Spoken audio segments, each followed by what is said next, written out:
Bonjour tout le monde. Alors aujourd'hui on va monter encore un level 1 pour le shop, un level 1 un petit peu amélioré parce qu'il y aura quelques pièces externes pour l'embellir.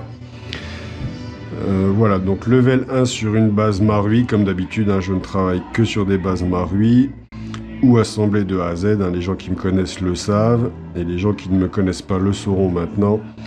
Donc une base Marui iKappa 5.1 stainless, hein, voilà la frame. Et donc une culasse type 800 Dr Black rose. Voilà. Et ce sera l'occasion de présenter les nouvelles pièces de sécurité qu'a sorti Edge Airsoft Masterpiece. Voilà. Donc les mêmes sécurités de grip et de pouce qu'ils ont commencé à sortir il y a environ 2 mois maintenant en aluminium. Là ils les ont fait donc en acier et de couleur rainbow. Voilà. Donc c'est pas un film qui est collé, hein, ça c'est... Ils ont cette couleur par chauffage, hein, par thermo, je sais pas comment on explique, comment ça s'appelle, hein, franchement je sais pas, je vais pas vous dire de conneries, mais c'est en chauffant l'acier qu'ils arrivent à avoir cette couleur, cette teinte rainbow, hein, c'est pas un film qui est appliqué dessus, donc ça ne bouge pas, voilà. Juste le huiler un petit peu de temps en temps avec de l'huile d'armement, hein, comme toute pièce acier, ça peut s'oxyder. Donc c'est exactement les mêmes pièces de sécu que celles qu'ils ont sorties en alu, hein. Donc Albatros pour la pièce de sécu de pouce. Voilà. Et Diomedea pour la pièce de sécu de grip. Voilà. On lui mettra donc aussi un marteau Coco Rainbow, un canon externe Edge en acier Rainbow. Voilà, avec marquage 45 ACP, pas de vis 11 mm au bout et les vis de grip Rainbow, voilà, Coco aussi. Le reste des pièces Coco qui existent actuellement, à savoir les triggers Coco, moi j'aime pas trop, je suis pas fan, donc j'en ai pas pris. Les Magwell Coco, je suis pas fan non plus. Voilà, donc pour le moment, moi je travaille que avec ces pièces-là en Rainbow, hein, c'est vraiment pour moi les meilleures du marché. J'ai hâte que Airsoft Masterpiece sorte leur marteau Rainbow. Et voilà, donc on va commencer par le grip, tout simplement. Donc ça, ce sera un custom level 1 qui sera disponible sur le shop, hein, demain, je pense, hein, le temps que la vidéo soit traitée par mon poteau 6PO. Voilà le grip, donc le grip, ce sera un Coco, voilà, avec un stickers, donc Dr Black antidérapant. Très très bonne qualité, franchement, une fois que c'est collé, ça bouge plus. Et ça donne, donc c'est joli déjà, je trouve. Petit effet pailleté, gris anthracite comme ça. Et puis c'est vrai que quand on l'a en main, si on joue sans gants, c'est vraiment très très agréable, ça bouge pas, hein. Le grip ne glisse pas. Au niveau du trigger, je l'ai rongé comme un bonnet, il est là, voilà. Trigger, donc on est sur le Marui d'origine. Et l'éjecteur de chargeur, on est sur le Marui stainless d'origine également.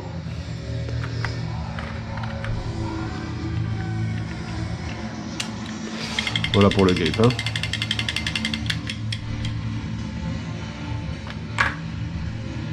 Le ressort de marteau, on est sur le Marui d'origine. On va monter la frame, donc je vais monter déjà tout ce que... Donc sur les levels 1, la frame, je n'y touche pas. Là, exceptionnellement, je lui mets un marteau pour, voilà, pour rester dans le thème Coco, Coco Rainbow. Je voulais mettre un maximum de Rainbow pour les gens qui aiment ça, hein. On m'en demandait beaucoup. Jusque-là, je refusais parce que les pièces du marché ne me convenaient pas. Il y avait juste le canon externe qui me convenait et le marteau.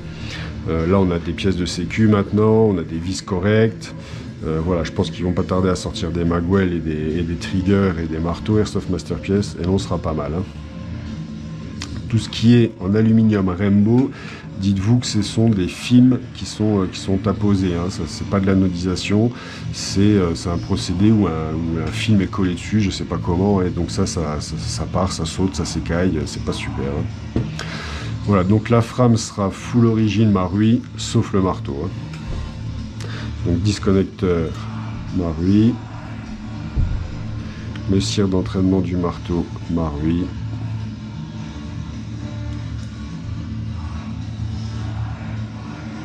Et donc le marteau Coco couleur arc-en-ciel. Voilà. très joli, hein, très léger, ça fait bien le taf.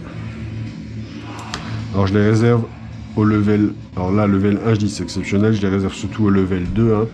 Sur les level 3 je privilégie les Airsoft Masterpiece que je peux reprendre correctement comparé au Coco que je peux pas reprendre. La portière de la frame, on est sur la Marui aussi, avec le verrou de percuteur et son ressort.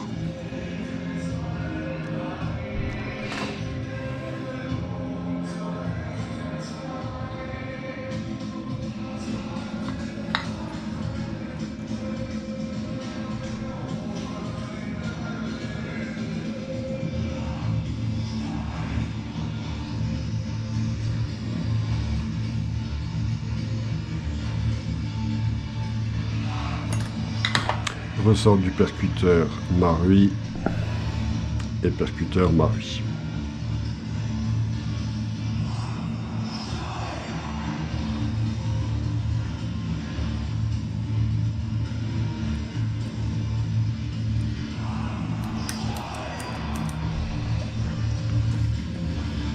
Un petit coup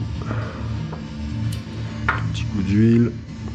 Donc ça c'est l'huile de chez Decathlon, hein. J'ai aucune action chez eux, hein. C'est rayon chasse, marque Soloniac, ça marche très très bien.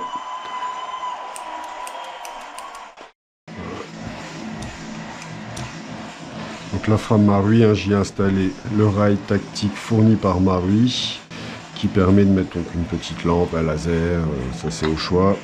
Et vous pouvez l'enlever si vous n'aimez pas, hein. Il y a deux vis à l'intérieur, ici et ici, qu'il suffit de dévisser une fois qu'on a déculassé.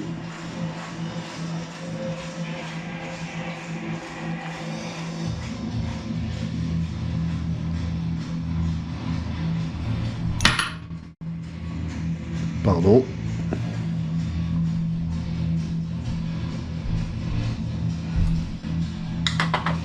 Alors le Sear Spring, je vois que je l'ai mis aussi avec les pièces. Hop.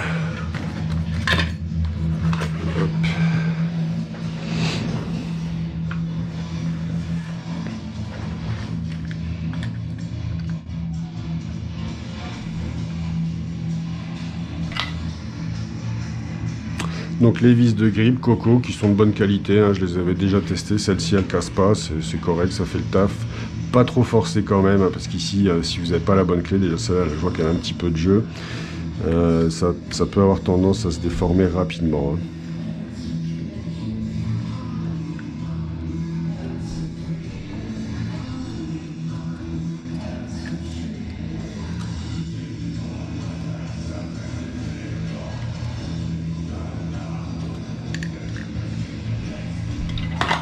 Le Sear Spring, donc on est sur le Marui d'origine.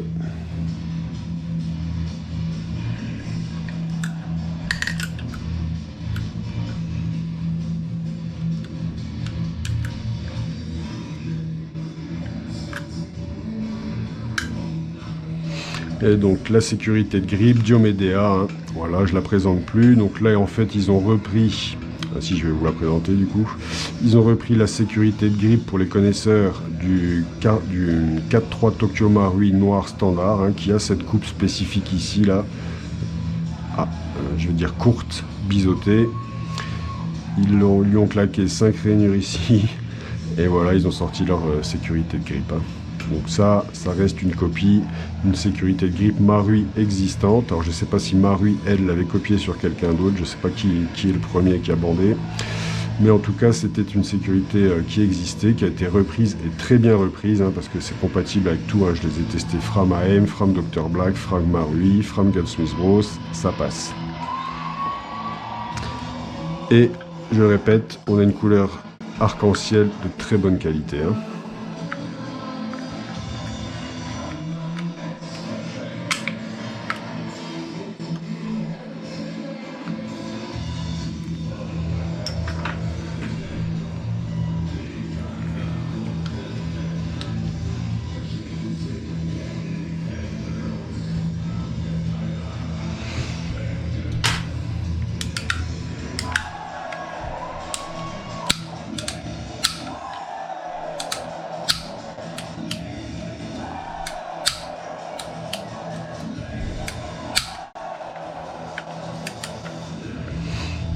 Le safety spring plugger, on est donc sur le Marui également.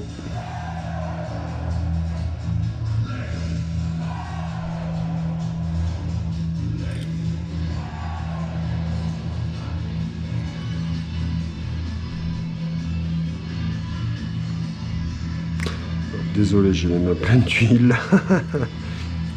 Voilà, donc la sécurité de pouce maintenant. Alors la sécurité de pouce, donc Albatros. Alors ils ont repris le système de fixation des sécurités acier AM, hein, parce que je suppose que le système de fixation des sécurités alu qu'ils ont fait, bah, ça tiendra pas. Hein. Ça tient pour l'alu parce que c'est léger. Là c'est de l'acier, ça n'aurait pas tenu. Les deux petites baguettes aluminium qui sortent, à mon avis, n'auraient pas supporté le choc, ça aurait cassé. Donc voilà, un très belle sécu avec ici petit trottoir qui va protéger votre pouce lorsque vous le mettez dessus du mouvement de la culasse. Vous ne pourrez pas toucher la culasse, hein. Ça, je rappelle, c'est quelque chose qu'on fait couramment, mettre son pouce ici quand on tire, hein, voilà, comme ça. Et donc qui sont arc-en-ciel également. Donc là en gros on aura tout l'arrière et l'avant du custom qui sera arc-en-ciel. Sécurité de grippe, marteau, sécurité de pouce, vis de grippe et à l'avant canon externe.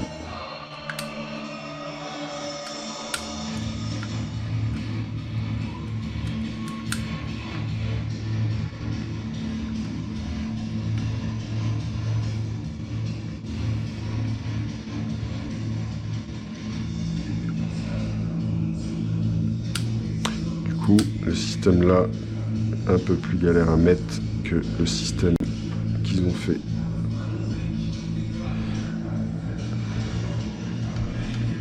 sur les sécu alu. À moins que ce soit le marteau qui me fasse chier, ça c'est fort possible. Non, c'est moi qui me prenais mal.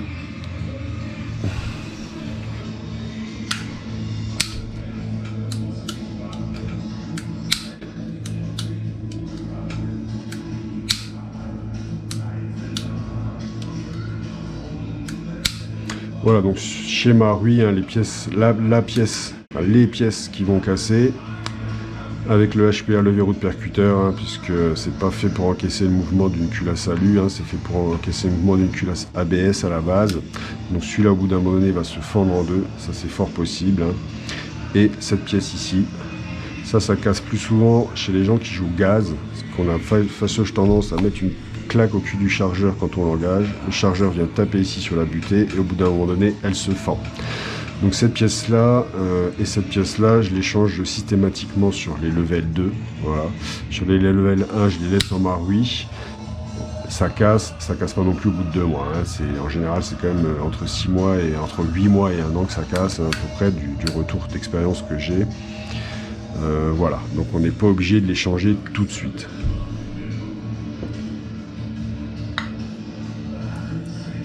Si vous avez des questions, n'hésitez pas, hein, si je peux y répondre, j'y répondrai, hein, vous mettez ça dans les commentaires. N'hésitez pas à vous abonner à la page, à inviter vos amis à vous abonner à la page, puisque je vais de moins en moins publier sur Facebook, hein, c'est trop la galère Facebook, il kick toutes mes publications depuis 3 mois, je sais pas pourquoi, ça m'est jamais arrivé en 6 ans, et là ça fait 3 mois, il n'y en a plus une seule qui passe. Donc je pense qu'ils ont décidé de faire le ménage. Merci monsieur MZ. Voilà, donc la frame est prête, on va passer sur la culasse, hein, donc ça fait une frame bien sympa, hein, le coco et le stainless Marui se marient bien, moi je trouve. Voilà. Donc on va passer à la culasse, donc la culasse type 800, Dr Black, rose, anodisé, environ 50 et quelques grammes, 52 grammes je crois, je suis pas sûr. Mire avant Marui, hein, on pourra plus l'enlever, celle-là elle est fixée. Et mire arrière Marui également, où je changerai, j'ai encore une fois, j'ai zappé comme l'autre custom, je changerai les vis de la mire ici par des cocos parce que ça casse, hein, voilà, souvent. D'ailleurs, à l'attention du propriétaire du custom level 1 que j'avais fait en vidéo, là, avant celui-là, je vous ai pas zappé, hein, j'ai bien vu la commande, c'est pris en compte, je voulais juste pas poster le custom pendant le week-end de Pâques, parce que les colis, là, dans les longs week-ends, ça a souvent tendance à s'égarer, donc je le poste mardi, il est prêt, il n'y a aucun problème. Hein. On va lui mettre un BBH Edge, donc en aluminium usiné, V2. Voilà. Toujours bien lubrifié ce joint ici. Hein. L'HPA, c'est de l'air sec qui sort, donc ce joint-là va sécher très rapidement. Hein. En général, tous les 2-3 chargeurs de 170 billes, hein, on peut lui remettre de l'huile. Et donc ça peut faire chier, ça va forcément faire chier le nozzle. Hein. Donc le nozzle va se bloquer dessus, la culasse ne reviendrait pas. Le joint va se mettre de travers dans le nozzle va se bloquer comme ça et ça va être la grosse galère. Le nozzle, on est sur du Edge, renforcé, spécial HPA, spécial short stroke, spécial buffer, comme vous voulez.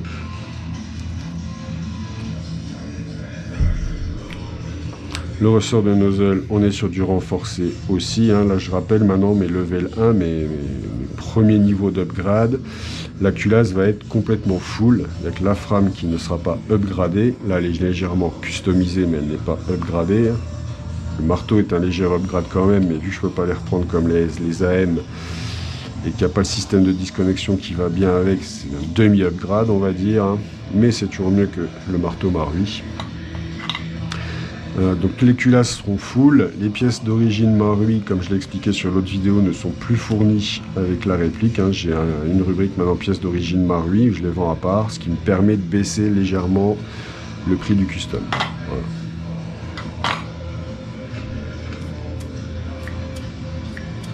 Voilà, donc là le nozzle revient et je sens bien qu'on a une très bonne étanchéité. Hein. Donc le nozzle est bloqué à mi-course du piston, hein. Ça c'est la longue version, donc spécial short stroke. Hein. Ce qui fait qu'il ne dépasse pas plus que ça. Et quand votre culasse recule, d'habitude il arrive au moins jusque là le nozzle. Hein. Donc là on peut engager des billes avec un cycle de culasse, on va dire, le plus court possible. Voilà. Ce qui est encore beaucoup de place entre la tête... Enfin, ici la petite tétine qui engage la bille du piston et la bille, je veux dire, et la bille qui va arriver par ici à peu près.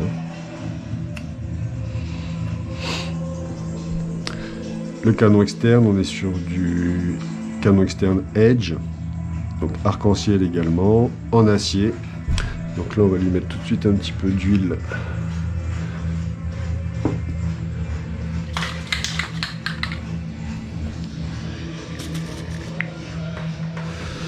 On va lui mettre un peu d'huile tout de suite d'armement.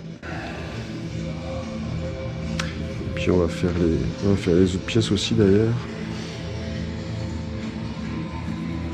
Hein, ça, je rappelle, c'est de l'acier, ça peut s'inoxyder.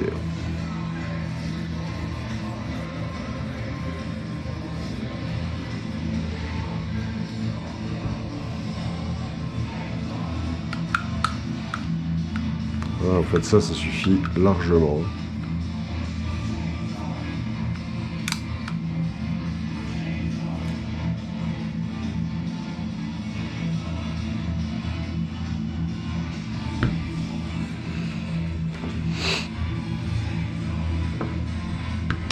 Au niveau du bloc hop-up, donc on est sur le bloc hop-up TTI avec le joint hop-up d'origine, un canon interne Dr Black en aluminium 601, donc c'est très performant, hein, franchement.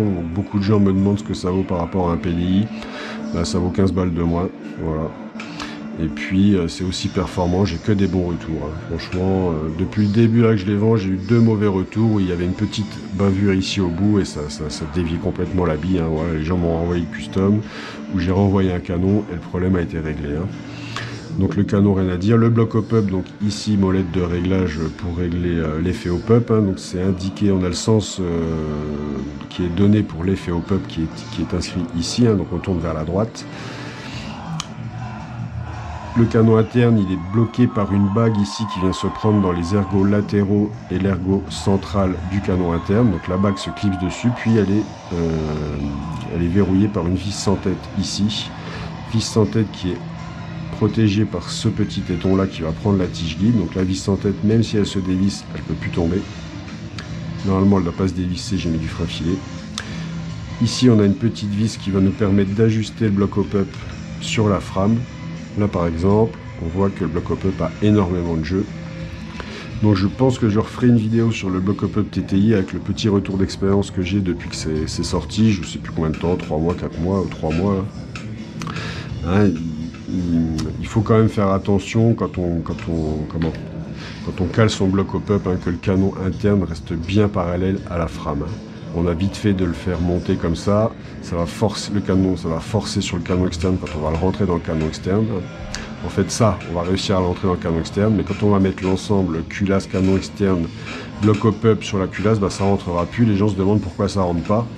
Bah, c'est parce qu'en fait, ils ont certainement verrouillé leur canon interne ici. Donc s'il est verrouillé comme ça, tant que vous le mettez indépendamment de la frame dans la culasse, dans le canon externe, ça passe. Mais quand vous mettez l'ensemble, bah, ici, droit, ça passera pas puisque vous l'avez verrouillé comme ça. Donc ça va buter ici, voilà, comme ça.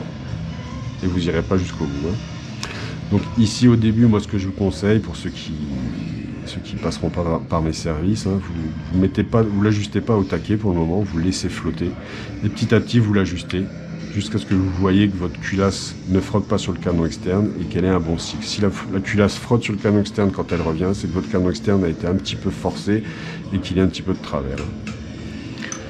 Voilà, donc on va pouvoir régler ce bloc up avec l'ajustement sur la frame avec cette vis là. Si cette vis là ne suffit pas, il y en a une deuxième ici qu'on va mettre en oblique. Alors je m'en suis servi 2 fois, j'ai eu l'occasion d'en servir 2 fois depuis que je monte les customs et depuis que j'utilise les blocs TTI pour corriger l'alignement du canon interne. Sinon, cette vis là du dessous suffit largement.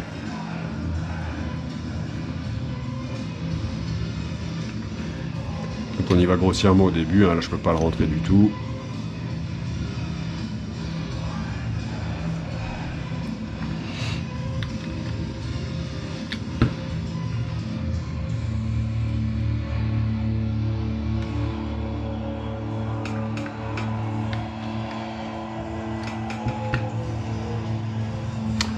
Là j'ai été grossièrement un peu fort.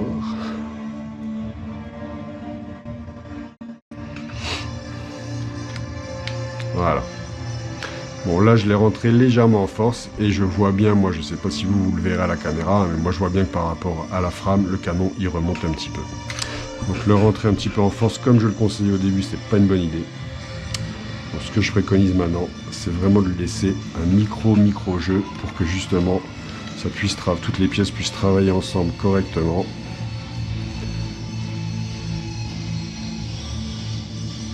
Là on est pas mal.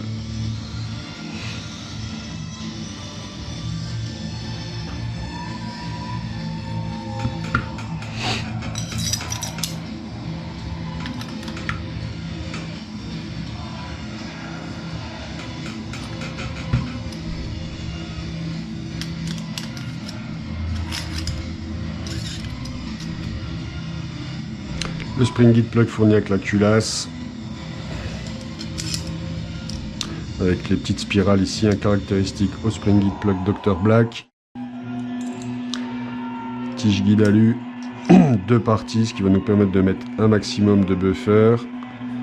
Là normalement j'ai l'équivalent du nombre de buffer JLP, je suis à 2,16 cm de buffer, avec la petite partie métallique là,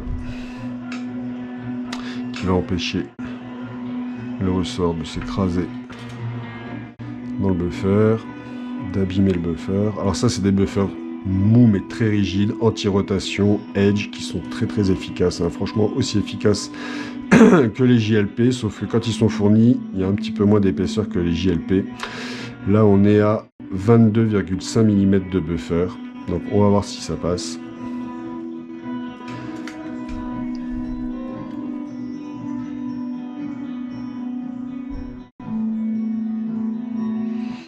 Ressort de culasse.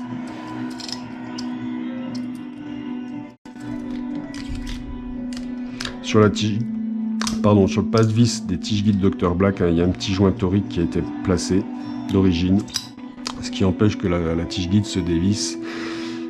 Petit problème qu'on a souvent sur les tiges guides métalliques, malgré le frein filet qu'on peut mettre.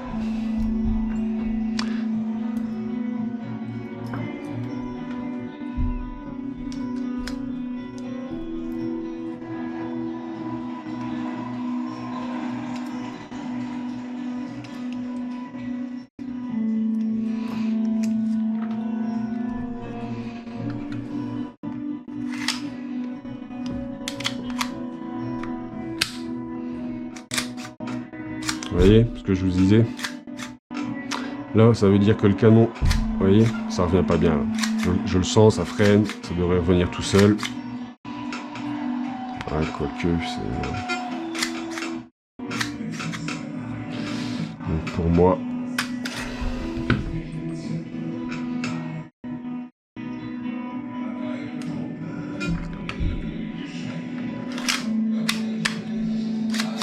Voilà. Vous voyez, j'ai dévissé un petit peu. Donc j'ai mis un petit peu plus de jeu au bloc hop-up et au bloc hop-up par rapport à la frame. Et du coup, les pièces peuvent travailler entre elles. Si je resserre un petit peu, là, plus fort, là, on va voir la démonstration de ce que j'essayais de vous expliquer, parce que je ne sais pas si j'ai été clair. Si je resserre un petit coup et que j'arrive à rentrer donc la culasse, hein, voilà, elle rentre. Voilà. Alors, ça force pas beaucoup. Avec le temps, ça le fera. Mais le canon externe va être beaucoup plus marqué. Donc on dévisse un petit chouille pour que les pièces puissent bien travailler entre elles. Et voilà. Là, on est très très bien. Alors, reprise du slide stop, hein, ça vous avez l'habitude. La seule chose que j'ai pas préparée en amont. Donc les slide stop comme ça, je les reprends pas sur des préparations gaz plus standard, hein, comme moi j'aime jouer par exemple. Plus pour du mid-sim et des backups qui sont en réplique secondaire. Où les gens aiment bien que la culasse se bloque en fin de chargeur. Donc on met pas de buffer, donc il n'y a pas besoin de reprendre la sécu.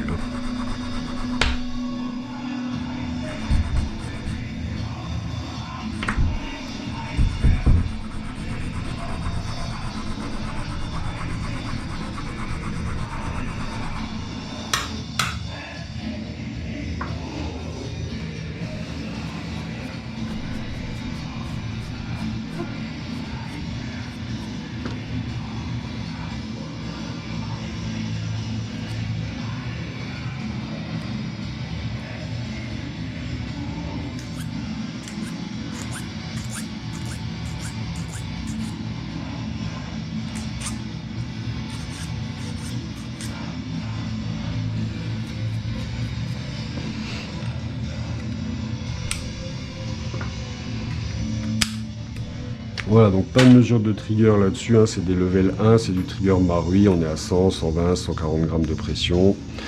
La course, je sais pas, on va être à 2,5, 3 mm, peut-être même 4. Après, c'est du Marui d'origine, ça reste bien jouable quand même. Hein. Donc on va lui faire un petit test, voir déjà si ça tire. Donc là, régulateur Polarstar, 110p ici. Voilà, donc ça, s'il vous plaît, vérifiez bien vos régulateurs, s'il vous plaît, qu'ils soient bien étanches. Les micro-fuites, on ne les voit pas, on ne les entend pas. J'ai eu le cas avec un client il n'y a pas longtemps, et croyez-moi, quand il a plongé l'ensemble, ici, régulateur, câble dans l'eau, il a bien vu qu'il y avait une grosse micro-fuite qu'il n'entendait pas à l'oreille. Hein. Et donc une fois qu'il avait colmaté la micro-fuite, le custom marchait très très bien, il n'y avait aucun souci, donc s'il vous plaît, hein, assurez-vous que vos systèmes HPA soient bien entretenus, hein, parce que c'est souvent pas le cas. Hein, moi par exemple là-dessus je change les joies du régulateur tous les 6 mois quasiment.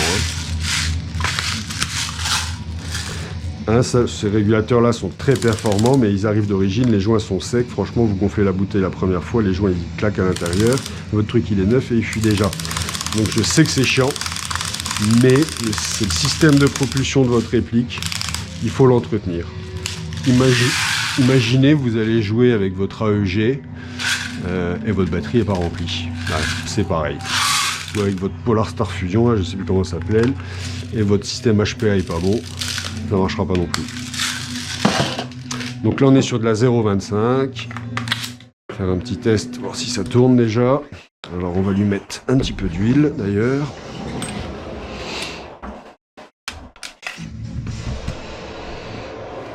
Donc huile Décathlon, crayon chasse, voilà.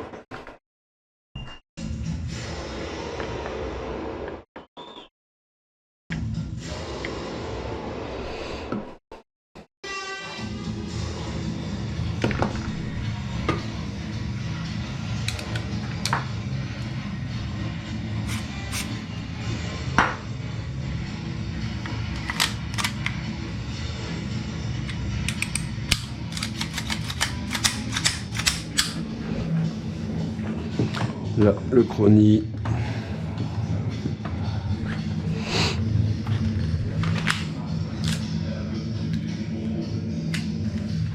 Ça peut arriver sur la première bille, mais normalement, ça cause pas de problème.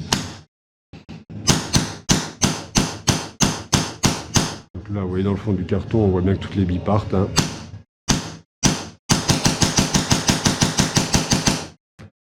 Impeccable. Petit chrony.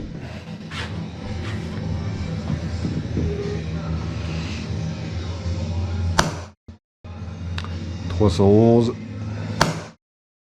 307, 306, 307, 308, 307, 307, 309, 310, 309, 309 et 308. Voilà, donc le chrony, on est sur 308 fps de moyenne à la 0,25 à 110 PSI. Donc je pense qu'on peut le baisser largement à 105 pour être un petit peu moins fort, mais on reste dans les clous, hein. Il n'y a pas de problème.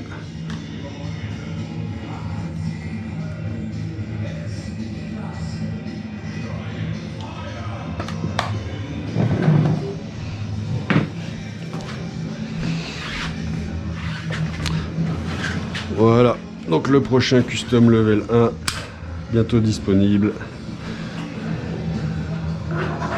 sur le shop. Je vous remercie tous d'avoir suivi le live. Abonnez-vous, n'oubliez pas, de plus en plus de vidéos sur la chaîne YouTube et de moins en moins sur Facebook. Hein. Allez, je vous souhaite un bon week-end Pascal et je vous dis à bientôt. Ciao, ciao.